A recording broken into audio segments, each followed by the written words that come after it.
네, 여러분, 그리고 오늘 이 자리에는 이태원 참사 유가족 분들께서 함께 해주고 계십니다. 모셔보겠습니다. 이주영님의 아버지이신 이태원 참사 유가족협의회 이정민 운영위원장님, 그리고 김세리님의 어머니 윤지원님, 이지한님의 어머니 조미은님, 김현수님의 어머니 김화숙님, 이렇게 유가족분들이 함께 해주고 계십니다. 이재명 후보자와 함께 우리 하늘의 별이 된 아이들을 상징하는 진실의 별을 투표지에 부착하도록 하겠습니다.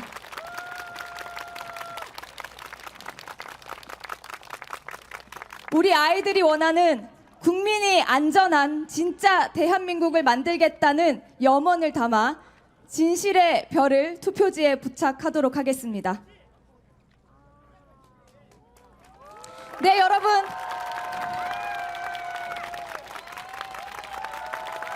다시는 같은 일이 반복되지 않아야 한다는, 국가의 잘못으로 국민이 다치지 않아야 한다는 그 마음으로 다시 한번 박수 보내주십시오.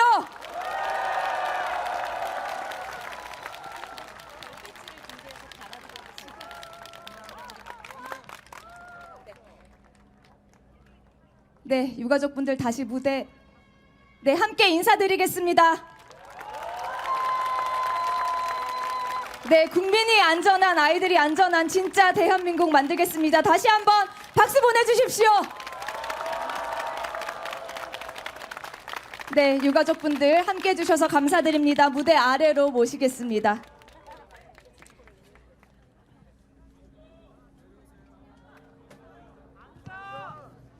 네, 우리 관악구민 여러분, 동작구민 여러분, 금창구민 여러분 많이 기다리셨죠? 네, 다시 한번 소개해드리겠습니다. 우리 모두가 웃는 진짜 대한민국을 만들 대통령 후보 이재명 후보의 연설이 있겠습니다.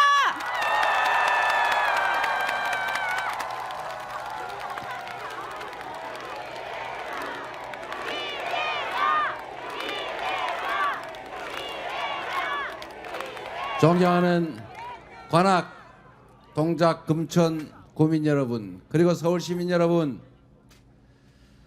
참으로 힘든 시절 아닙니까? 그래도 우리 잘 견뎌내야죠. 견디는 걸 넘어서서 6월 3일부터는 희망 있는 안전하고 평화로운 세상 우리 손으로 꼭 만들면 좋겠습니다. 자신 있죠? 할 수 있죠? 우리가 세상의 주인 아닙니까? 오늘 우리 희생자, 이태원 희생자 여러분 함께 해주셨는데 참으로 마음이 무겁습니다. 국가가 존재하는 이유, 국민의 생명과 안전을 지키고 더 나은 삶을 만들어주는 것, 그게 국가의 책임, 정치의 책임 아닙니까? 국가가 해야 될 가장 중요한 일이 국민의 생명, 안전, 재산을 지키기 위해서 국가 공동체를 잘 지켜내는 일입니다.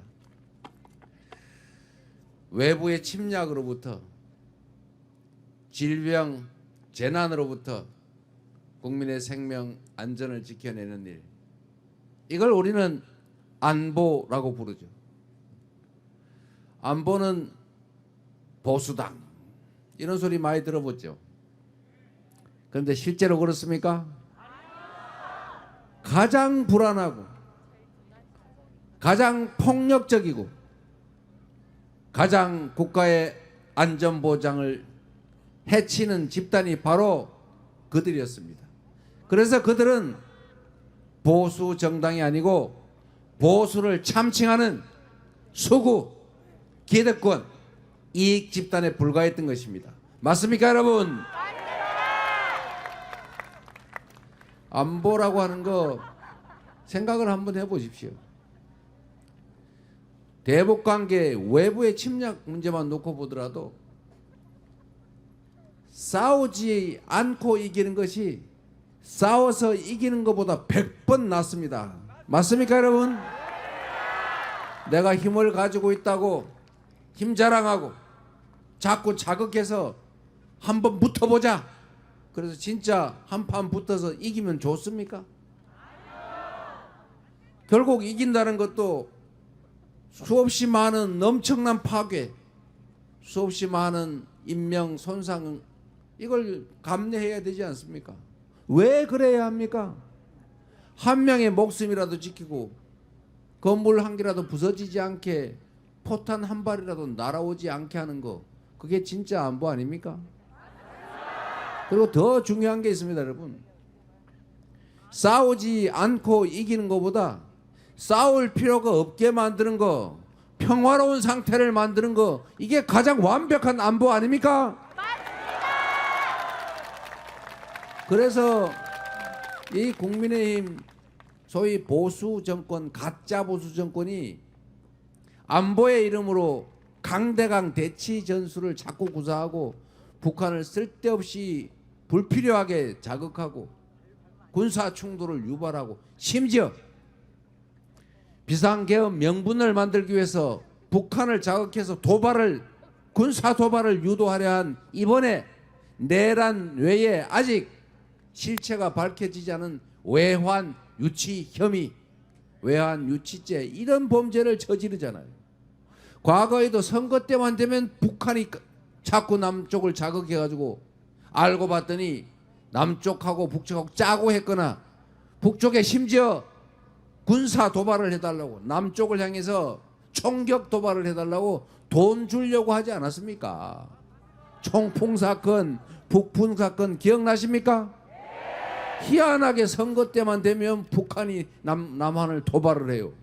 알고 보니까 선거 때 되면 선거에 유리한 위치를 차지하려고 정략적 이익 때문에 국민의 안전, 국가의 안전보장을 해쳤던 것입니다. 이게 안보에 유능한 안보 정권입니까? 안보를 해치는 반안보 정권, 국익 저해 정권 아니었습니까? 그래서 안보는 민주당 이렇게 말하는 것입니다. 안보를 보수 정권이 한다. 순 거짓말이었죠. 왜 그런 거짓말을 했냐? 안보는 보수 정권의 가치가 맞습니다. 헌정 질서를 지키는 거 보수 정권의 가치 맞죠. 법률과 규칙을 지키는 거, 상식과 원칙을 지키는 거, 지킬 만한 가치를 지켜내는 거, 이게 바로 보수의 가치 아닙니까? 그런데 지금 헌법을 지키자, 법률을 지키자, 콩 심은 데는 콩 나는 상식적인 사회 만들자, 주가 조작하는 범죄 저지르면 처벌하자, 부당한 이익을 얻지 못하게 하자, 규칙을 지켰다고 손해보지 않게 하자, 이렇게 말하는 민주당이 진정한 보수의 가치를 지키는 집단 아닙니까? 그래서 그들은 가짜 보수인 거예요. 보수를 참칭하는 가짜 보수였는데 최근에는 아예 보수도 아니라고 아예 대놓고 헌정 파괴자, 내란 수괴를 비호하고 내란 우두머리 윤석열과 단절하겠느냐라는 질문에 답을 못하고 엉뚱한 소리나 하고, 아스팔트 극우 정광훈 목사 혹시 어떻게 될까봐 눈물 흘리시면서 눈물 흘릴 일 없다고 거짓말까지 해가면서 단절하겠다는 말조차 못하는 그런 후보, 그런 정당, 그게 진짜 보수 정당 맞습니까? 그래서 가짜 보수인데 전에는 보수인척이라도 하더니 아예 지금은 보수인척도 하지 않는 아예 수구 이익집단, 폭력배 집단의 본성을 드러낸 당도 아닌 이익집단이다, 부정한 이익집단이다, 이런 얘기 그들이 반박할 수 있겠습니까? 그래서 그들은 보수 정당조차도 못 되는 거예요. 그래서 우리 민주당이 중도 정당으로서 기본적으로 그들이 보수의 가치를, 합리적 보수의 가치를 제대로 지켜낸다면 우리는 중도 진보적 영역에서 서로 합리적 경쟁을 하면서 누가 더 잘하나를 경쟁해서 국민의 선택을 받기 위해 노력했겠죠. 그런데 지금은 그들이 아예 보수의 형식적 역할조차도 버려버렸어요. 포기했지 않습니까? 그러면 그 영역의 합리적 보수의 가치를 지키는 일, 우리 민주당이 이재명 대통령 후보가 그 역할까지 맡아야 되는 것 아닙니까?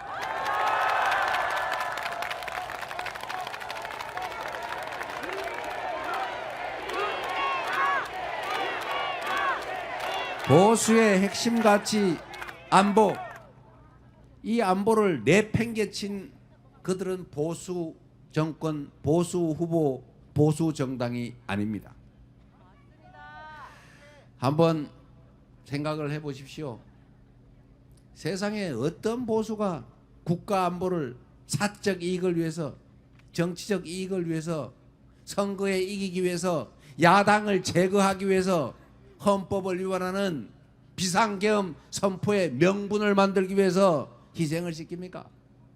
그들은 자유민주주의 체제를 말할 자격조차도 없는 집단이다. 맞습니까? 두 번째, 국가가 해야 될 일 중에 또 하나 중요한 일이 있습니다. 바로 우리 공동체 안에 질서를 지키는 것이죠. 우리가 정한 규칙을 지키면 그 규칙을 지켰다는 이유로 불이익 받지 않는다.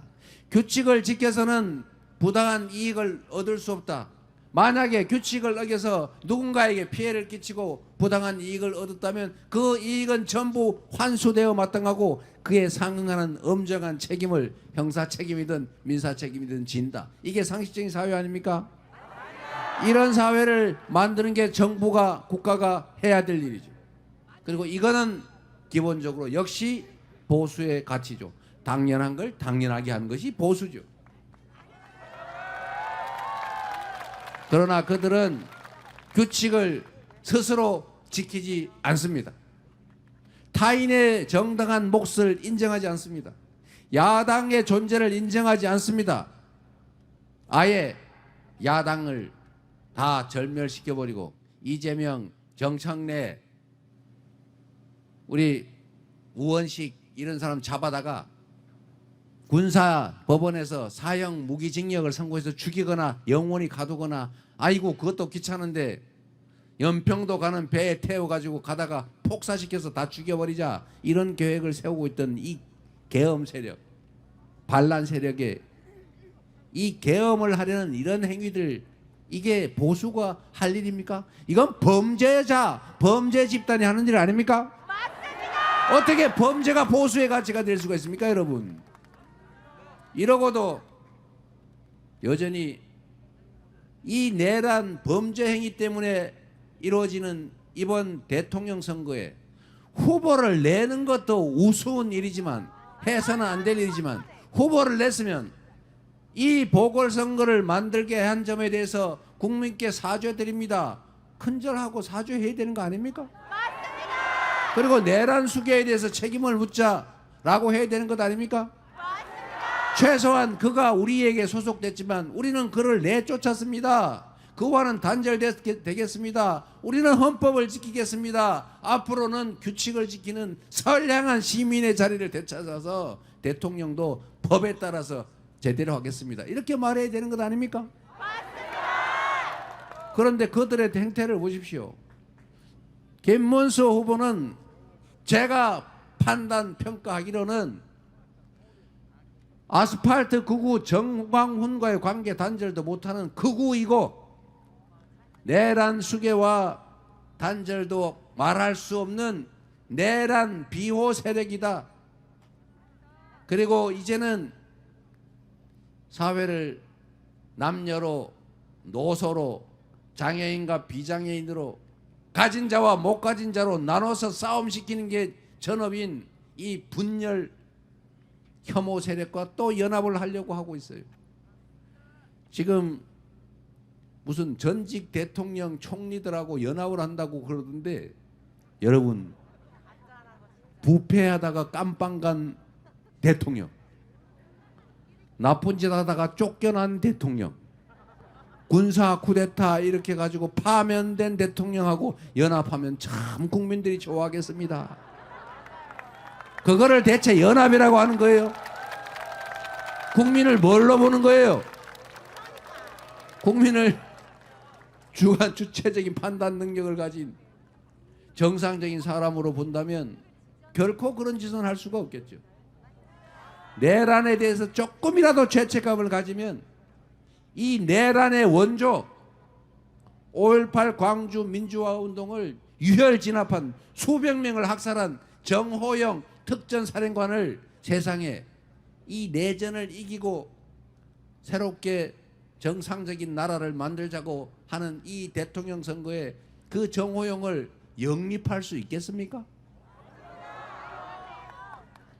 윤상현 내란 수괴의 핵심 중에 측근, 그를 선대위 공동선대위원장으로 선정한다는 발상조차 할 수 있겠습니까?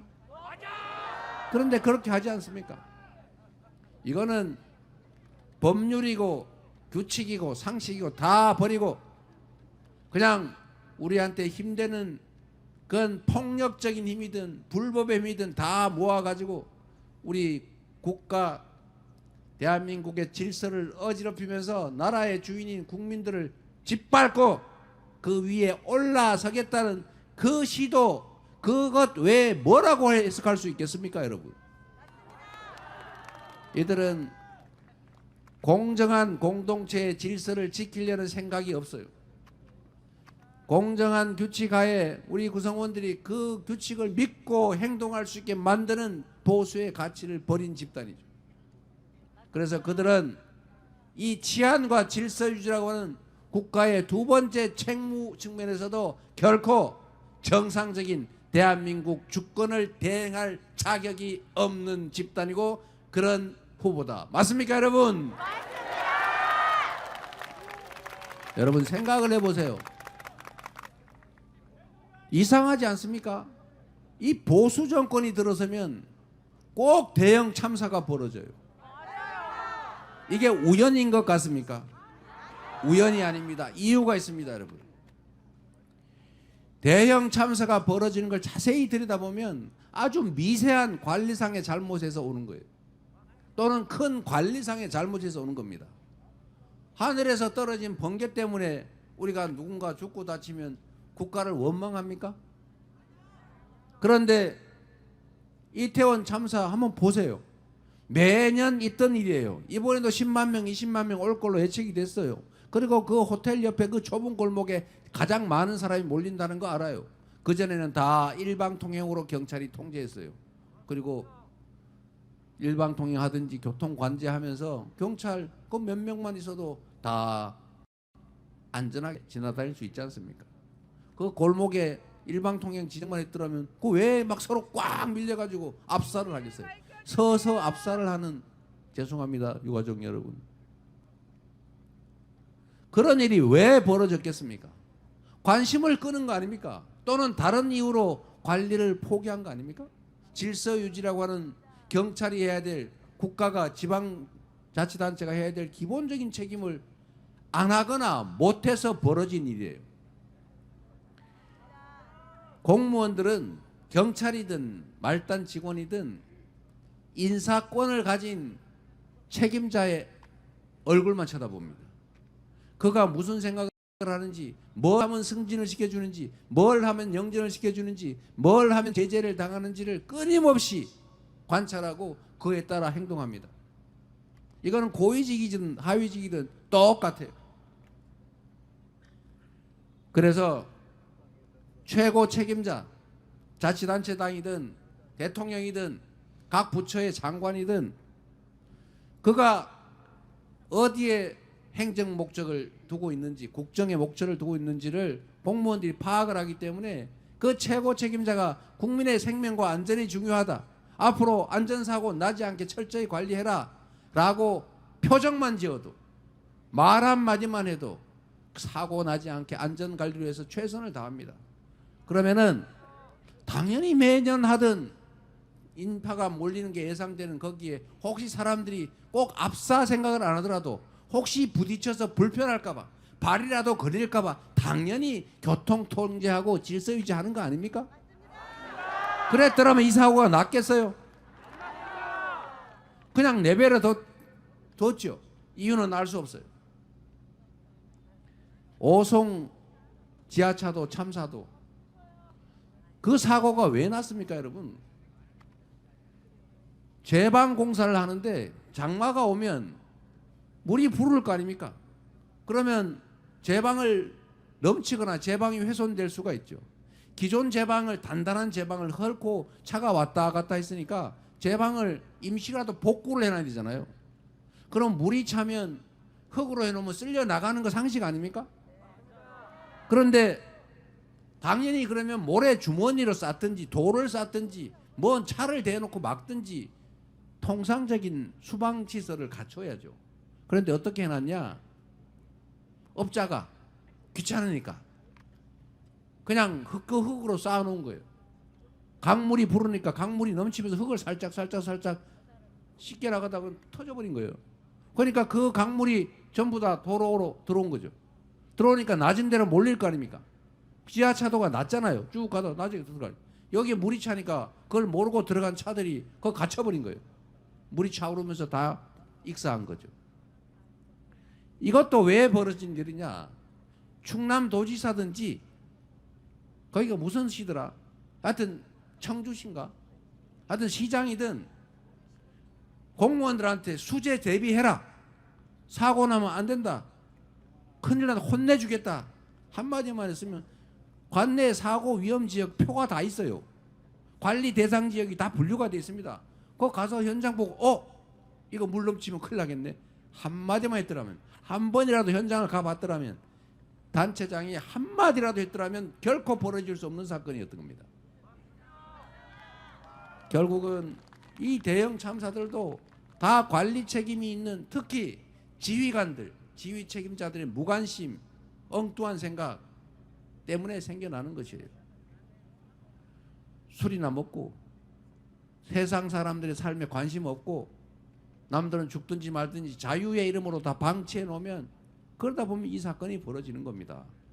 그래서 보수 정권이 들어오면 돈을 위해서 규제를 완화하자, 돈이 생명보다 더 중요하다 이러면서 규제를 대폭 완화하거나 안전에 관한 규제를, 관심을 끊거나 관심을 딴 데 쓰거나 이러다가 안전사고들이, 참사들이 벌어지는 거예요. 제가 자랑 하나 하겠습니다. 제가 성남시장을 할 때 자꾸 화재 사고들이 나잖아요. 그래서 건물들, 특히 상가들 불이 나면 위층에 있는데 탈출할 수가 없지 않습니까? 제가 좀 무리를 해가지고 방화문 안 닫는 건물, 방화 통로에 물건 쌓아놓는 집합 건물, 여기를 전수조사를 내가 다 단속을 했어요. 그리고 그러면 또 단속하고 나면 또 쌓아놓으니까 단속, 이거 제대로 관리 안 하는 건물주를 신고하면 포상금을 주는 파파라치를 도입했어요. 그래서 그때 언론들이 막 성남시 욕했어요. 무슨 신고 왕국, 뭐 북한식 5호 담당제 하냐라고 막 비난했어요. 제가 그런 거 신경 쓰는 사람이 아니죠. 그대로 시행해가지고 제가 건물주들 다 설명을 하라고 했어요. 여러분, 사고 나면 다 죽습니다. 나중에 후회할 일이 생기니까 그 비용이 좀 들더라도 그거 합시다. 그리고 제가 소방서한테도 각별히 부탁해서 지금부터 감독 인원을 시에서 인력을 지원해 줄 테니까 철저하게 다 관리한다. 소방서가 인력이 없어요. 지원해 줄 테니까 다 단속합시다. 이래서 단속을 철저하게 다 했어요. 그런데 분당에 제 집 앞에 순회역 근처가 학원 건물이 하나 있었습니다. 그거 지금 기록에도 나옵니다. 거기가 불이 났어요. 주차장에서 불이 나가지고 그 건물이 전소됐습니다. 그런데 그 건물에 학원생들이 270명인가 200 몇십 명이 있었어요. 한 명의 부상자도 피해자도 없이 다 탈출했습니다. 이유는 아주 단순해요. 방화문이 다 닫혀 있어서 불이 올라가는 그 통로하고 이 학생들이 탈출하는 통로가 방화문이 닫혀서 다 보호가 돼 있었던 거예요. 이 학생들이 선생님들의 안내에 따라 옥상으로 갔다가 헬기가 없으니까 다시 그 통로를 타고 지하로 내려와서 지하 주차장을 통해 다 전원 탈출 안전하게 했습니다. 그리고 얼마 전에 분당에 BYC 건물인가 화재에 났었죠. 여러분이 보셨습니다. 방송에서 분당에 상가 건물 화재 난 거 BYC 건물이라고 전소했습니다. 거기 역시 상가들이 백수십 개 모르겠어요. 숫자 어마어마한 숫자의 상가가 다 입주해 있잖아요. 당연히 사람들이 영업하려고 손님도 많았겠죠. 수백 명이 있었겠죠. 역시 거기도 그 엄청난 화재가 발생했는데 한 명의 피해자도 없었습니다. 저는 물론 이제 제가 퇴임한 한참 후에 벌어진 화재, 첫 번째는 제가 있을 때지만 한참 후에 벌어진 것이지만 그거 역시도 성남시가 방화문 철저히 체크하고 이거 자동 화재 방지 장치 이거 뭐죠? 급수 스프링클러 그거 제가 되는지 안 되는지 다 체크했어요. 고장난 데 많은 거 다 고치겠습니다. 이 최소한의 안전장치를 제가 철저히 다 하게 했죠. 그래서 건물이 전소되는 피해가 나는데도 부상 사망자가 없었다. 제가 안전에 관해서 이거 사실은 행정부서에 가면 안전관리부서를 한직으로 취급합니다. 제일 실력 없가는 미운 사람을 걸러보내요. 그래서 거기는 하루 종일 조는 게 일이에요. 제가 완전히 반대를 했어요. 안전부서, 경무부서, 장애인과, 대중교통과 이런 데 민원 많아서 다 죽을래요. 절대 안 하려고 그래요. 자, 그래서 안전, 경무부서 이런 데는 가장 우수한 과장, 팀장 보내고 거기에서 잘하면 가장 우수한 자원들 열심히 하면 거기를 제일 먼저 승진시켜주고 그리고 안전직렬 전문 직원을 별도로 몇 명 뽑고 그래서 거기에 배치하고 언제나 회의할 때 안전부사 제일 격려해주고 당신들은 사고가 날 가능성이 적지만 사고 한 번 나면 큰 문제가 된다. 마치 전쟁이 남북 간에 일어날 가능성이 적지 않습니까? 그러나 전쟁이 나면 큰일 나잖아요. 그러니까 전쟁 날 가능성은 없지만 북한의 1년 GDP 국민 총생산액의 2배나 되는 70, 80조 원 되는 국방비 지출하면서 매년 수십만의 그 젊은이들을 징집해가지고 휴전선을 지키고 있잖아요. 엄청난 돈을 들여서 무기체계, 방어체계, 공격체계 유지하지 않습니까? 그런데 이 안보 문제는 가능성이 낮으니까 방치하는 경향이 있어요. 그냥 형식적으로 해요. 옛날에 오늘 제가 마지막 유세라서 옛날에 이런 일이 있었다고 합니다. 중국에 어떤 나라가 무기 중에서 화살이 중요하잖아요. 화살 중에 제일 좋은 게 뽕나무 화살이에요. 뽕나무 가지로 만든 화살이 제일 좋습니다. 처음에는 뽕나무 화살 만드는 국가의 예산을 들여서 인력을 동원해서 뽕나무 화살을 만들어서 보관을 해놨어요. 평화가 계속돼요. 그러니까 관리들이 슬슬 부패해지기 시작했어요. 그냥 형식적으로 관리하죠. 뽕나무 화살 만들려고 예산 주면은 안 만들고 그냥 옛날에 약간 썩어가는 뽕나무를 계속 보관하다가 나중에는 보기 좋으라고 갈대 비슷하게 생긴 굵은 갈대로 만들어가지고 눈에 보이게만 해놓는 거예요. 그러다 계속 평화가 계속되니까 나중에는 이 갈대 만드는 돈도 아까운 거예요. 그래서 나중에는 그냥 장부에만 써놓고 없어요. 막상 정말 백수십 년에 수십 년 만에 전쟁이 벌어졌어요. 급하게 화살을 찾으러 갔더니 텅 비어 있어요. 그래서 망했다는 고사 아닌 고사가 있습니다, 여러분. 안전은 사실은 이렇게 될 가능성이 많기 때문에 책임자가 끊임없이 가서 눈으로 보고 지켜야 돼요. 가끔 가서 한번 보기만 하죠. 절대로 그런 일은 벌어지지 않죠.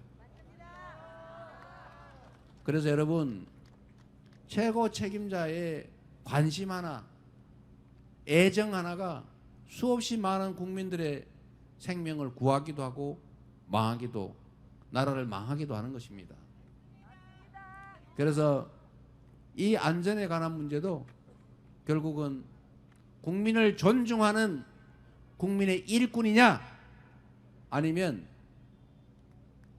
국민을 대상으로 여기는, 국민이 맡긴 권력을 자기가 마치 실력이 있어서 땄으니까 그건 내 거다, 이렇게 생각하는 사람냐에 따라서 세상은 흥하기도 하고 망하기도 하고, 사람이 살 수도 있고 사람이 집단으로 사망할 수도 있는 거죠. 그래서 선거가 중요하다. 유능함 이전에 중요한 공직자의 자세는 충직함이죠. 충직하고 유능하고 준비된 그런 대리인을 뽑으면 자다가도 떡이 나오는 더 나은 세상이 열린다. 맞습니까, 여러분?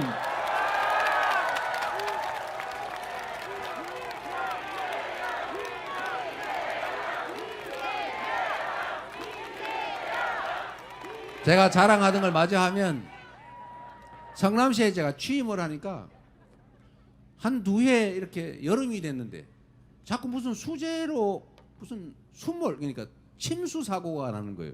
비 오면 자꾸 뭐 잠긴다는 거예요. 물이 넘쳤대요. 들어보니까 좀 이상해요. 제가 뭘 시켰냐면, 안전관리부서 또는 이런 수재 대응 부서들 거기를 전부 불러 모아가지고 제가 이렇게 얘기했어요. 내가 보기에는 똑같은 장소에서 똑같은 침수 사고가 자꾸 나는 것 같다. 이상하다. 그러니까 지금부터 5년치 수재 기록을 전부 찾아가지고 올해 벌어진 수재 위치는 빨간색으로, 작년에 벌어진 건 파란색으로, 그 전에 벌어진 건 노란색으로, 그 전에 벌어진 것은 보라색으로, 그 전에는 무슨 색으로 스티커를 붙여봐라. 큰 성남시 관내도로 갖다 놓고 딱 봤더니 똑같은 데 집중돼 있어요. 답은 뻔하잖아요. 맨날 사고 나는 데가 계속 나고 있는 거예요. 그래서 제가 그러면 여기가 왜 수재가 자꾸 벌어지는지 가보자. 이래서 제가 다 가봤어요. 중요한 데는. 가보니까 우수관에 흙이 잔뜩 찼는데 그걸 안 치워가지고 물이 넘치는 거예요. 그럼 파내면 되잖아요. 지금부터 싹 다 파낸다. 여름 되기 전에. 두 번째로 어떤 데는 가보니까 가랑잎이 산에서 내려와가지고 우수관을 가래가 물이 넘치는 거예요. 가랑잎이 내려오지 않게 막아라. 그래서 위쪽에 전부 가랑잎이 못 내려오게 방어 장치를 하고, 어디는 갔더니 하천폭이 좁아서 계속 넘친다는 거예요. 그럼 하천폭을 넓혀야 되지 않냐? 그랬더니 K-16 성남 비행장에 미군이 하류에 있는데 거기가 동의를 안 한다. 넓힐래도 넓힐 수가 없습니다. 안 되는 게 어딨냐? 그래서 제가 미군 다 오라 그래서, 왜 안 되냐? 우리가 돈 다 들여서 당신네 그 안에서 다 해결해 줄게. 그 앞에 매년 여름만 되면 K-16 비행장 정문 앞에 물이 차가지고 넘쳐가지고 완전히 호수가 돼요. 당신들도 매년 겪는 이건데 우리가 돈 들여서 빨리 해치울 테니까 빨리 동의서에 사인을 해라. 우리가 돈 다 들여 공사할게. 그래서 제가 185인가를 들여가지고 초고속으로 동의받고 하수도 아예 그냥 우수기를, 하천기를 새로 거의 만들다시피 해서 뻥 뚫었어요. 그래서 성남시 전역에 수재라는 말이 거의 사라졌습니다. 제가 이 얘기를 왜 하느냐, 최고 책임자의 자세에 따라서 직원들은 뭐든지 할 준비가 돼 있어요. 결국은 최고 책임자 마인드, 애민 정신에 따라서 완전히 다른 세상이 만들어진다.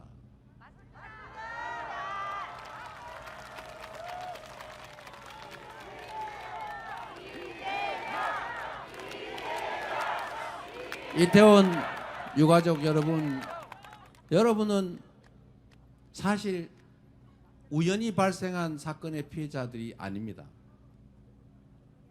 이 무능하고 민생에 무관심한 가짜 보수 정권의 피해자입니다.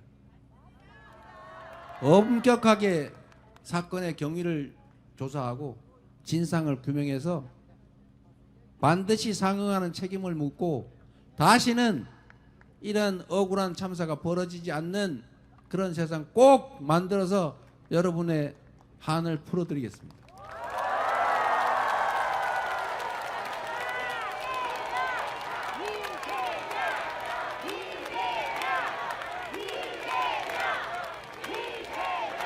국가가 해야 될 너무나 당연한 일입니다. 살아남아야 행복한 삶도 있는 것이지 생존을 보장하지 못하는 생명의 위협을 느끼게 하는 정부가 나라가 나라입니까? 국민의 생명과 안전을 최우선으로 지키는 진정한 안보 정권, 진정한 치안, 질서 잘 지키는 그런 합법적인 정상적인 정부를 꼭 만들도록 하겠습니다. 그리고 세 번째, 이게 중요한데, 안보와 질서 유지 더하기 국민의 더 나은 삶, 민생, 그리고 민생의 핵심인 경제를 살리고 챙기는 게 또 하나의 중요한 정부의 책임 아니겠습니까? 이 바로 직전의 정부는 그런 묘한 사상을 가지고 있더라고요. 자유, 자유, 자유 하는데 가만히 들여다보니까 방치, 방임, 지멋대로 각자 도생 이렇게 말하고 있더라고요. 경제는 저절로 사는 게 아닙니다. 우리 고등학교 교과서 정치 경제 배울 때 나오잖아요. 경제란 3주체가 있다. 가계, 기업, 정부. 생산, 소비, 조정의 주체. 정부는 민간 경제가 과열되면 그 과열을 적절히 제어한다. 각종 재정정책, 조세정책 등등 금융정책 등을 통해서 경기가 나빠지면 재정정책, 금융정책, 조세정책, 규제정책 등을 통해서 경기를 부양한다. 교과서에 이렇게 나오지 않아요? 금융정책, 조세정책 이런 걸로 안 되면 재정 지출을 늘려서라도 돈이 돌게 하고 소득이 너무 나빠지면 소득 지원도 하고 돈이 안 돌면 강제로 돌게라도 하는 게 바로 정부의 재정 경제 정책이죠. 이거 우리가 다 아는 일인데 이 좀 전에 직전 국민의힘 가짜 보수 정권은 이렇게 말했죠. 정부에 돈이 없다. 부자들한테 초대기업의 세금을 깎아줬더니 돈이 없다. 그러니까 허리띠를 졸라매자. 균형재정이라고 들어봤냐? 재정 적자가 나면 안 된다. 들어오는 것만 쓰겠다. 이렇게 되면 어떤 일이 벌어지느냐? 경기가 나빠지면 재정 지출이 줄어들어서 경기가 더 나빠져요. 잠재 성장률이 지금 2%라는데 지금 1분기에 마이너스 0.2% 성장, 즉 0.2% 쪼그라들었다. 하느니 오늘 발표했던 거 보니까 올해 대한민국 경제 성장 예정 경제 성장률 0.8이라고 하더군요. 1% 미만 0%대를 드디어 찍었습니다, 여러분. 이것도 될지 몰라요. 제가 보기엔 더 떨어질 겁니다. 이럴 때 정부가 역할을 당연히 해야지요.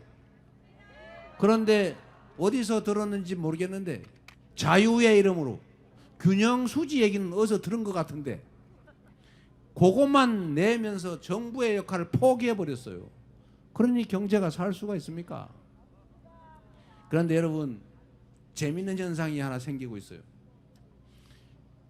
경제는 보수당, 이거 순 거짓말이죠. 우리 정태호 의원님 정책 전문가 아닙니까? 경제는 민주당,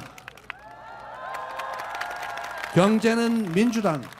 이게 진짜 맞습니다. 왜냐? 역대 정권을 잘 되돌려 보세요.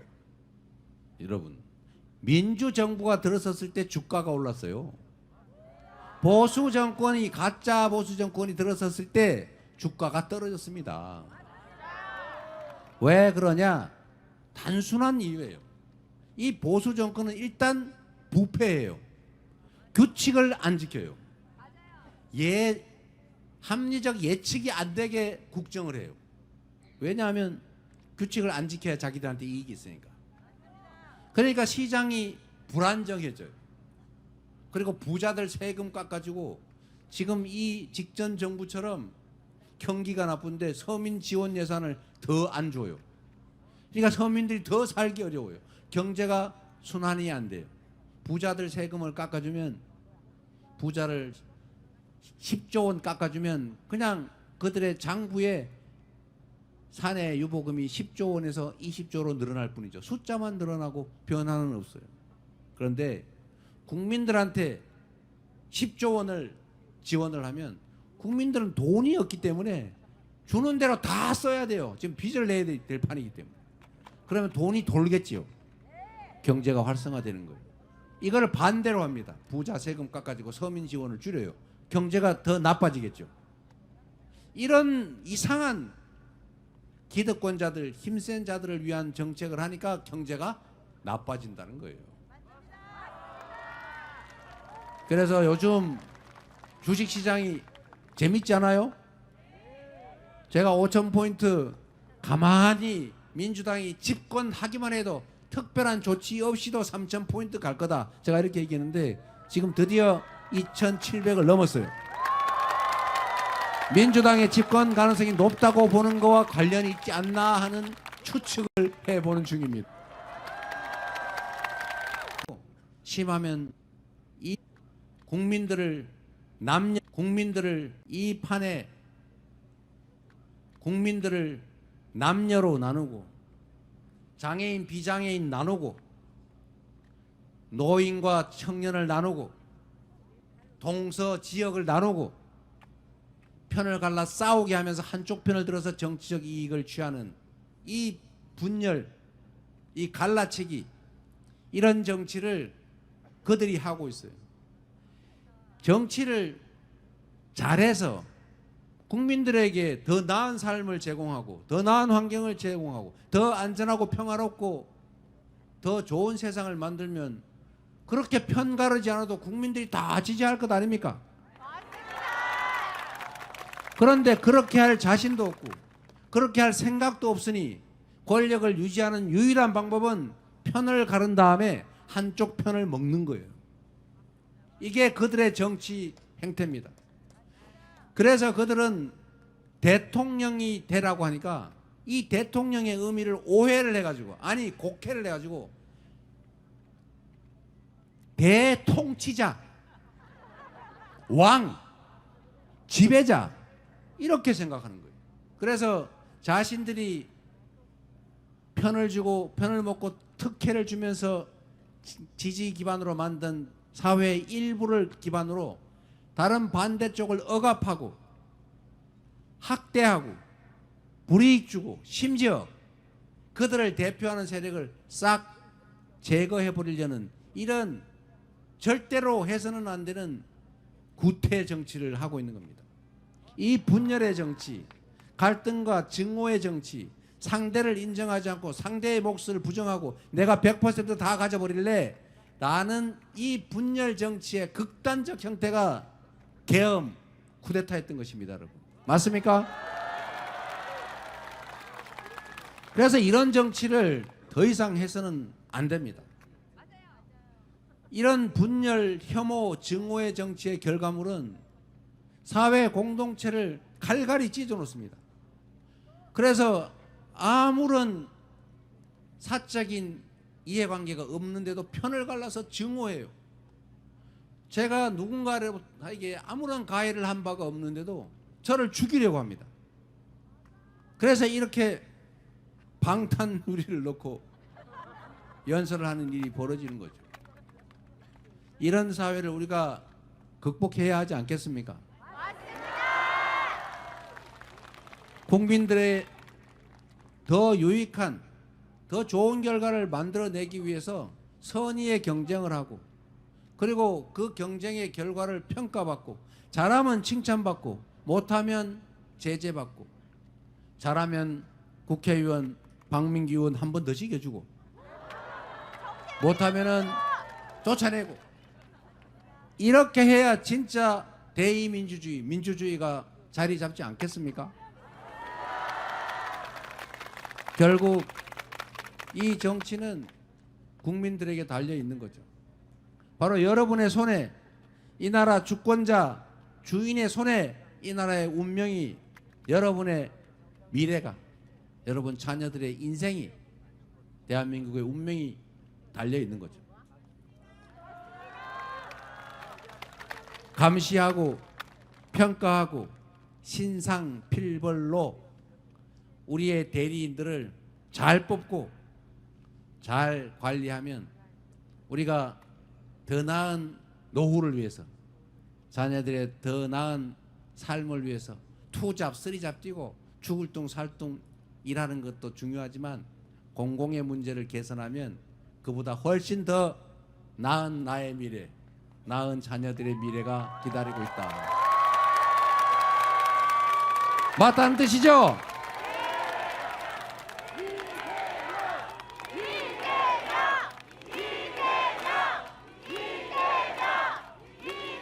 그래서 여러분,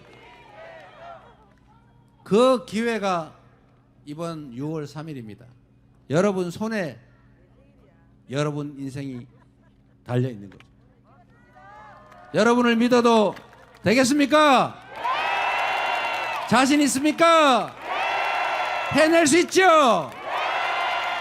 그러니까 우리 확실하게 한번 해보입시다. 얼마든지.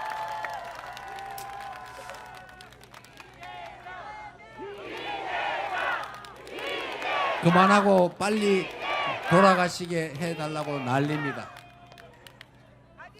네, 여러분, 이 얘기는 꼭 해야 되겠어요. 우리는 이 대한민국 공동체가 위기에 처할 때마다 이 위기를 여러분의 손으로 해결해 왔어요. 언제나 이 대한민국 조선의 위기는 그 부패하고 무능하고 무책임한 기득권자들 때문에 왔지만, 그 위기를 언제나 우리 손으로 이겨내 왔잖아요. 군사 독재 정권도, 이승만 독재도 결국 국민의 손으로 헤쳐내 왔죠. IMF도 우리가 금을 집에 있는 거 다 털어내 놓으면서 국제사회의 신뢰를 받았고, 2016년 겨울에도 맨손으로 촛불을 들고 그 현실의 권력을 단 한 방울의 피도 흘리지 않고, 단 한 건의 폭력 사건도 없이 유리창 한 개 안 깨고 혁명에 성공하지 않았습니까? 그리고 무려 작년 12월에는 총과 장갑차 헬기로 무장한 그 계엄군을 우리 젊은 여성 청년들, 그리고 많은 시민들의 이 가녀린 불빛을, 응원봉을 가지고 결국 그들의 그 무도한 무력을 이겨냈지 않습니까? 얼마나 위대한 국민들입니까, 여러분? 이 자리에 함께한 우리 빛의 혁명의 동지들, 그 혁명의 전사들에게 서로 격려, 응원의 박수 한번 나누시기 바랍니다.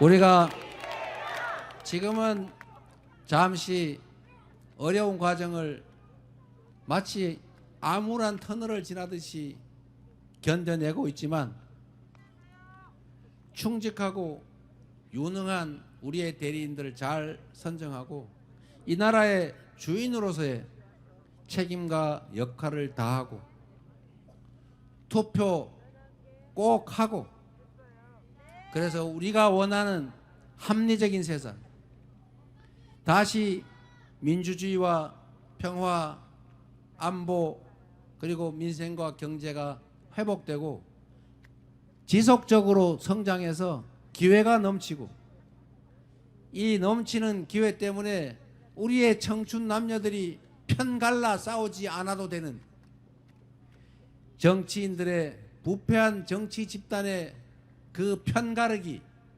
증오 혐오 정치를 넘어서서 모두가 함께 희망을 가지고 살아가는 대한민국 공동체 한번 만들어 봐야 되지 않겠습니까?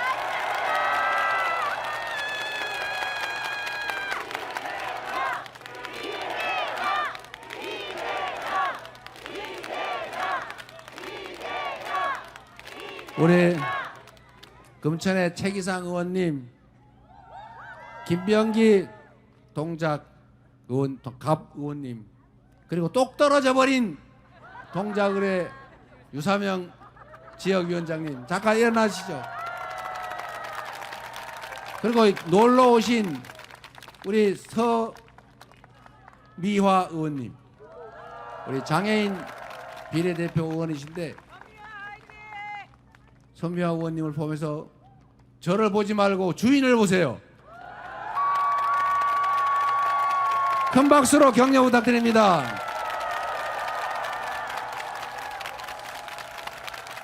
잘 키운 머슴 하나 못된 대통령 100명보다 더 낫다. 잘 키워서 잘 부리시기 바랍니다.